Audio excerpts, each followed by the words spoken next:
Understanding your audience is absolutely critical. I work with business owners and they'll tell me that their products will sell to anybody between the age of 18 and 80. There'll be sort of, health professionals, therapists and what have you. Now that's an impossible situation, and possibly some of you here think the same, that people who come to fringe shows could be anything from 18 to 80. And that's a worry, because it's very difficult to talk to people aged 18 to 80 the same way. Because when you know who your audience is, it's about understanding your message. You can't adapt your message if you don't know who you're talking to. And uniquely, you will have something very specific to say to each of your customer types. It may be broadly similar, but there will be subtle differences. And so it's about understanding. Now, this step 3 is your media, knowing where your customers hang out. Now, the reason it's important to understand the audience order I've done this in, because invariably what people do is they start here. It's, I need a website. What am I going to put on it? And then the last thing they think about is, who's attracted to it? And it's the wrong way round.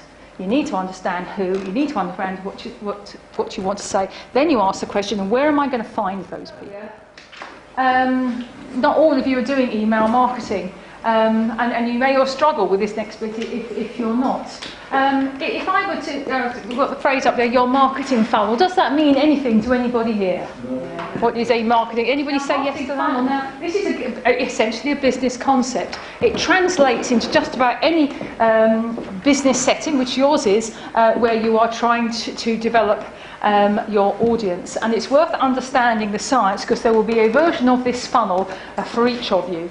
So I'm going to explain how a marketing funnel works, and as it says there, taking charge of the conversation, because if you're not in charge of the conversation, it's very difficult to have any impact. Again, Lady Guildford Arts said earlier, we do all of these things, yet still people say they didn't know that there was an opera society in Guildford. So the more you're in charge of the conversation, and email marketing certainly allows you to be that if every opportunity you can take, you're gathering email addresses, because it's free and it's the easiest form of mass communication. People may perceive there are risks about thinking differently, but my point here is actually the risk is if you don't. So let me explain that. This comes from a very powerful piece of, actually I should have used it and I haven't done here, a piece of writing by Mark Twain. And one of the great things about stuff that was written many, many years ago, about 150 years ago, and it still sounds really relevant, it's because it's true. And what he spoke about is that if you find you're on the side of the majority, it's time to pause and reflect, is the headline. And what he goes on to say is that the majority of people in any industry or business are wrong about almost everything about that industry or business. But do people understand what I mean by a premium product? Where you spend a bit more money than the next man on something. So, classically in a theatre, the Royal Surf is a bit of a premium product versus the back of the stalls. So you're inviting some of your audience will spend more money with you.